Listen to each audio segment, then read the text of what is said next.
Assalamualaikum warahmatullahi wabarakatuh. Bismillah, alhamdulillah, wassalatu wassalamu ala sayyidina Muhammad Rasulillah wa ala alihi wa sahbihi wa man tabi'ahudah. Yang saya hormati Bapak Wakapolda Sumatera Utara Brigjen Polisi Agus dan Bapak Kapolres AKBP Muhammad Liberty. Saya baca Muhammad ada M-nya itu. Dan seluruh rekan-rekan dari kepolisian, rombongan dari PBNU ada Gus Aizuddin, Pak Suwadi, dan ada Ketua Umum Pencaksilat Paganusa Saudara Muhammad Nabil Harun, rombongan wilayah NU Sumatera Utara dan cabang Simalungun, para narasumber, Bapak Uskup dari Katolik Sumatera Utara, Bapak Pendeta HKBP IKPS, Bapak dari Buddha, dan saudara narasumber, hadirin semuanya saya hormati. Manusia itu bahasa Arabnya insan.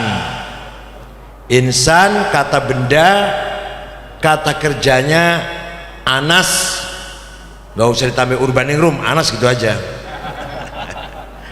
Adjektifnya kalau maskulin anis, kalau feminin anisa. Anis nggak usah kasih Baswedan, anis gitu aja. Nah, arti dari anas, anis, anisah, insan itu artinya harmoni, intim, akrab. Jadi manusia ini, kita ini sejak dilahirkan di muka bumi sampai nanti meninggal kembali ke hadapan Tuhan, ada amanat yang paling melekat. Sebelum amanat agama, sebelum amanat ilmu pengetahuan budaya, sebelum amanat harta jabatan apalagi, yaitu amanat bahasa Arabnya insaniyah, membangun kehidupan yang harmonis. Jadi kalau ada manusia sedang bertengkar, itu lagi bosen jadi manusia, istirahat dulu sebentar, bertengkar dulu, baru nanti balik lagi. Biasanya paling sering, yang paling krusial, yang menyebabkan ketidakharmonisan adalah interest. Kalau dalam bahasa agama Islam, hawa nafsu. Ada dua hawa nafsu, disebut hawa nafsu angkara murka dan hawa nafsu yang menyenangkan, kenikmatan, kesenangan, termasuk libido. Apa kita tidak boleh mengejar cita-cita agar jadi pemimpin, jadi gubernur, jadi presiden, jadi bupati, jadi ketua umum PBNU? Boleh, asal tidak mengganggu insaniyah, keharmonisan. Apa kita tidak boleh kaya, uang banyak, mobil banyak, rumah banyak, segalanya mewah? Boleh, asal tidak mengganggu insaniyah, keharmonisan satu sama lain. Dah, itu manusia. Yang kedua, Islam. Islam itu dari kata salam, shalom, damai. Juga dari kata taslim, menyerah kepada Tuhan. Dan juga mengandung arti salamah, selamat. Jadi agama Islam itu agama yang pada dasarnya membangun perdamaian, menyerahkan diri kepada Tuhan dengan total, agar semua kita hidup selamat di dunia dan di akhirat. Sangat cocok, sangat pas dengan insaniyah, kehidupan yang harmonis. Ini sebenarnya Islam seperti itu sebenarnya, Pak, sebagai nilai-nilai universal. Lama-lama jadi doktrin, lama-lama jadi dagangan. lama-lama jadi komoditas politik, ekonomi juga. Nah, Islam yang diawali Nabi Muhammad dua prinsipnya. Bahasa Arabnya tawassut dan tasamuh. Tawassut artinya moderat, tidak ekstrim, tidak radikal, tidak jumud, eksklusif aja tidak terlalu tekstual, dan juga tidak terlalu rasional yang liberal. Itu Islam yang dibawa Nabi Muhammad. Oleh karena itu setiap keputusan yang dibawa oleh Nabi Muhammad pasti berdasarkan wahyu Al-Quran dan pertimbangan rasional, sehingga keputusannya selalu moderat. Ketika Nabi Muhammad dari Mekah pindah ke kota Yathrib 485 km utara Mekah. Mengapa kota ini dinamakan Yathrib? Karena yang membangun kota itu seorang bernama Yathrib bin Laud bin Amlik bin Sam bin Nuh, cicitnya Nabi Nuh. Yang bangun kota itu namanya Yathrib, maka kotanya dinamakan Yathrib. Nabi datang ke kota Yathrib menjumpai masyarakat penduduk yang plural. Ada beragama Islam, itu pun ada dua, ada migran, ada pribumi, ada Yahudi 3 suku, dan ada pagan sedikit, orang penyembah berhala, musyrikin masih sedikit. Nabi segera memutuskan dengan menggunakan kecerdasan ijtihadnya, kecerdasan intelektualitasnya, di samping berdasarkan semangat Al-Quran, memutuskan begini kalau mau dengar bahasa Arabnya. Bismillahirrahmanirrahim. Hadza kitabu Muhammad. Ini keputusan Muhammad. Al-muslimuna min Quraisy, orang Islam pendatang, wal muslimuna min Yathrib, orang Islam pribumi dari kota Yathrib, wal Yahud, dan orang Yahudi, wa man tabi'ahum walahiqa bihim wajahada ma'hum, asalkan satu cita-cita, satu garis perjuangan, jahada, satu garis jihadnya lah, satu tujuan. Innahum ummatun wahidatun min dunin nas, sesungguhnya semua itu adalah satu umat.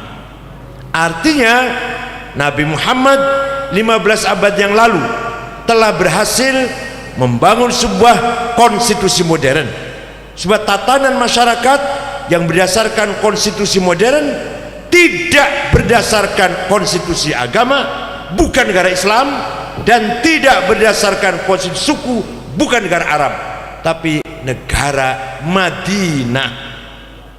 Bukan negara Islam, bukan negara Arab, negara Madinah. Apa itu Madinah? Madinah dari kata tamaddun. Agak melebar dikit ya, agak melebar dikit. Ini bahasa Arab. Kemajuan di bidang culture, scientific, humanity, religi, bahasa Arabnya thaqafah. Kemajuan di bidang welfare, ekonomi, bahasa Arabnya hadarah. Dua-duanya maju, bahasa Arabnya Madinah. Jadi Madinah itu adalah sebuah masyarakat yang berakhlak, berbudaya, beragama, beriman, dan sejahtera. Itu namanya, bahasa Arabnya Madinah. Itu artinya Nabi Muhammad mendeklarasikan sebuah negara yang menggunakan sistem citizenship.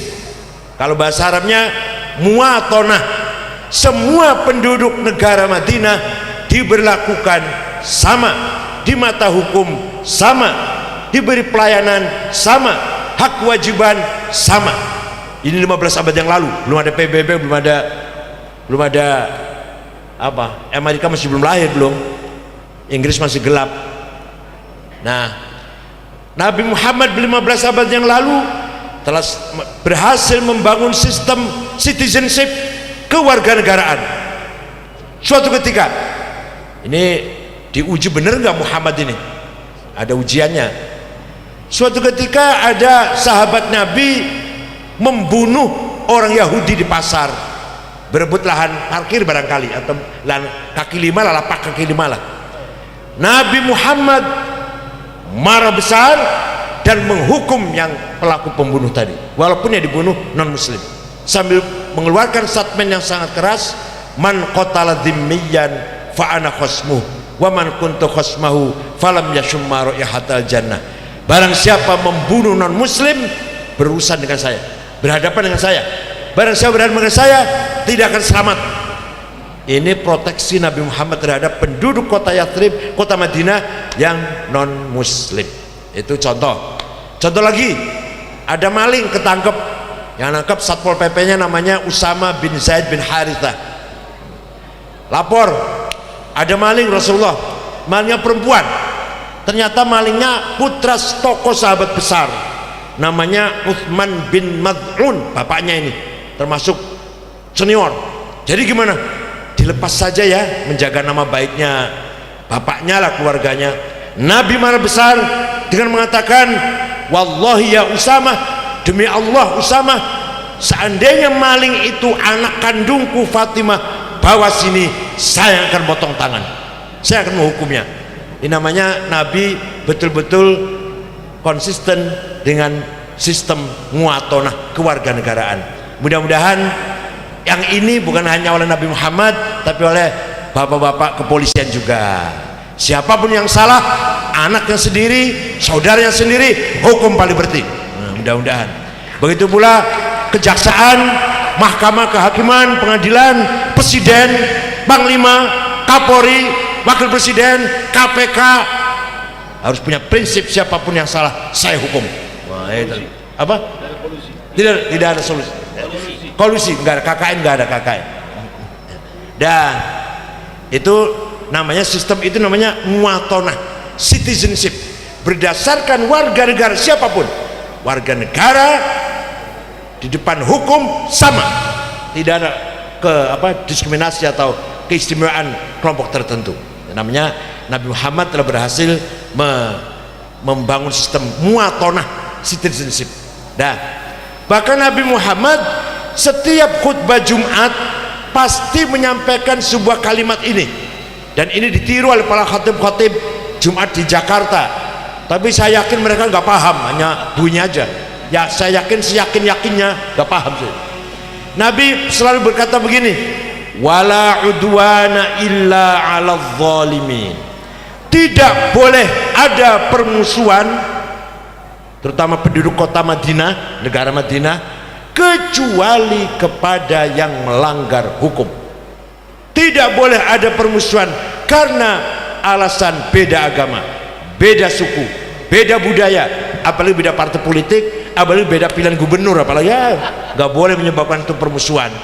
Yang boleh satu, yang kita anggap musuh adalah pelaku kriminal, teroris, pembunuh, penodong, perampok, pemerkosa, bandar narkoba, bandar judi, bandar pijat. Itu kejahatan nggak bandar pijat, Pak? Paling berarti kejahatan nggak bandar pijat itu? Pokoknya pelaku kejahatan itulah musuh kita bersama. Tidak boleh hanya karena ini Kristen, ini Katolik, ini Buddha, ini Hindu, ini Konghucu, musuh saya. Enggak. Atau ini Cina, ini Arab, ini India, ini Madura, musuh kita. Tidak boleh. Itu pesan Nabi Muhammad setiap khutbah Jumat.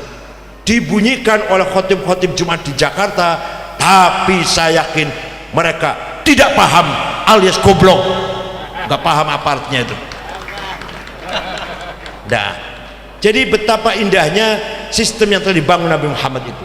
Saya berani bersumpah, Pak, Nabi Muhammad tidak pernah mendeklarasikan negara Islam dan tidak pernah mendeklarasikan negara Arab, tapi negara Madinah, civilized, yang welfare dan culture-nya maju, maka disebut Madinah. Dulu Cak Nur Kholis sering mengatakan Madani, masyarakat Madani. Kalau Gus Dur membumikan Islam.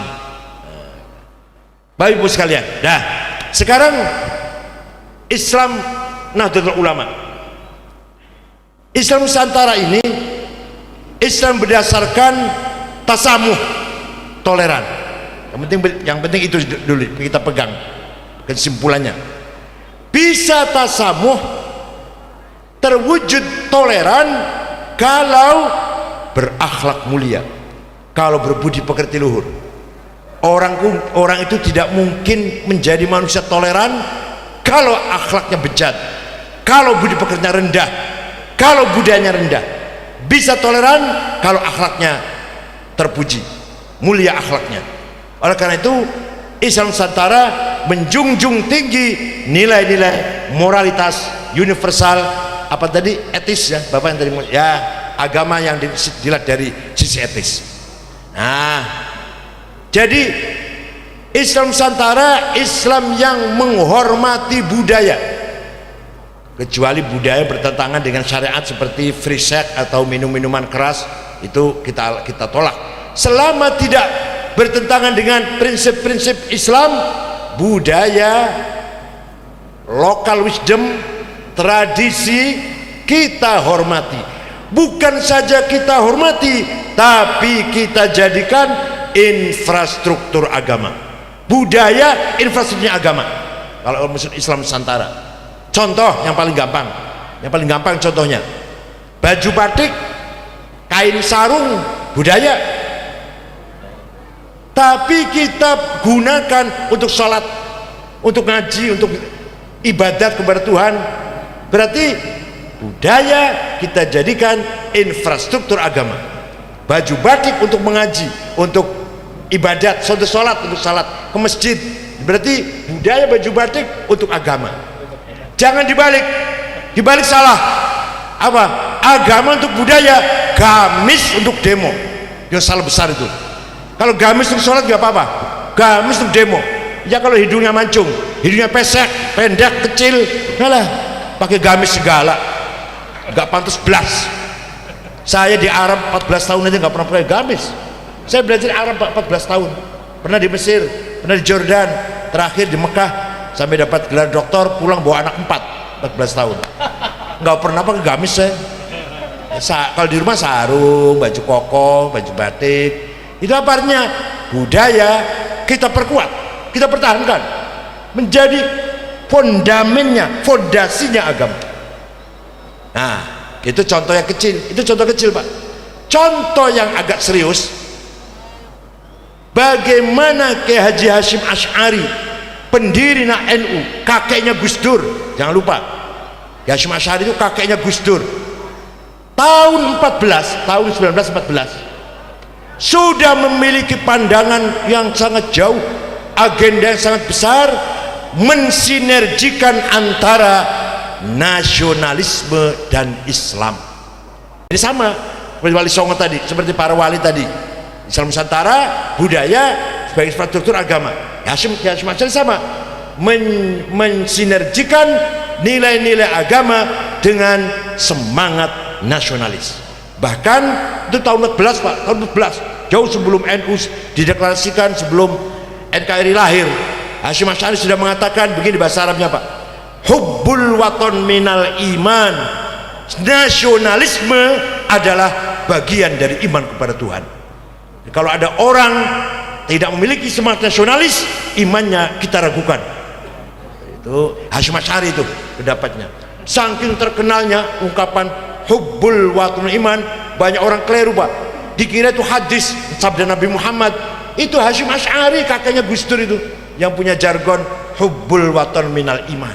Nah, sampai-sampai beliau mengatakan begini, mana dulu, tanah air dulu apa agama dulu? Beliau menjawab, tanah air dulu. Kita bangun, kita perkuat, kita perkokoh tanah air dulu, baru di atas tanah air yang kuat itulah kita bangun agama.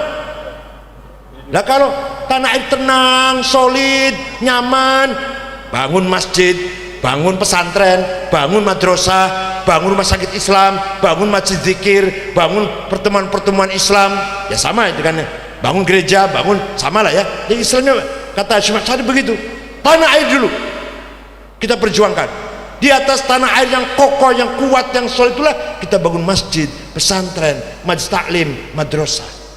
Maka Kiai Wahid Hasyim, anaknya Hasyim Asy'ari, bapaknya Gus Dur, setuju mencoret piagam Jakarta 7 kata yang bunyinya dengan berkewajiban mengamalkan syariat Islam bagi para pemeluknya. Kenapa?